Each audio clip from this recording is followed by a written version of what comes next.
மே மாதம் 22ஆம் நிலவரப்படி பாருங்கள், கூட்டம் அதிகமாக தான் இருக்குது. டைரக்டு கூட்டம் அதிகமாக தான் இருக்குது இன்றைக்கும். ஆனால் நேற்றை விட பரவாயில்ல. 21ஆம் கம்பேர் பண்ணும்போது பரவாயில்லாமல் இருக்குது, கூட்டம் கம்மி தான். நீங்கள் ஆன்லைனில் புக் பண்ணிவிட்டு வந்தீங்கன்னா டைரெக்டாக போயிடலாம். இல்லைன்னா 100 லைனில் நிற்க வேண்டியிருக்கும், அது கஷ்டமாக இருக்கும். 100 லைன் வந்து கொஞ்சம் அதிகமாக தான் இருக்குது. 100 லைன் கொஞ்சம் அதிகமாக தான் இருக்குது. 100 லைனை கம்பேர் பண்ணும்போது 300 லைன்லாம் இல்லை இன்றைக்கி. 300 லைன் நேற்று அரை கிலோமீட்டர் நின்றுச்சு, இன்றைக்கி 300 லைன் அரை கிலோமீட்டர்லாம் இல்லை, லைனே இல்லை. நீங்கள் ஆன்லைனில் புக் பண்ணிவிட்டு வாங்க, அப்படின்னா கொஞ்சம் ஃப்ரீயாக இருக்கும். 100 டிக்கெட்டுனாலும் பிரிட்ஜு விடுவாங்க, அந்த கண்ணாடி பிரிட்ஜு விடுவாங்க.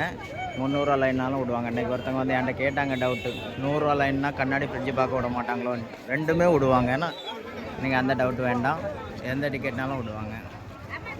வாங்க, இன்றைக்கி மழையும் இல்லை, கூட்டம் கம்மி தான், ரொம்ப அதிகம்லாம் இல்லை. அதனால் இன்றைக்கி பார்க்க வர்றவங்க வரலாம்.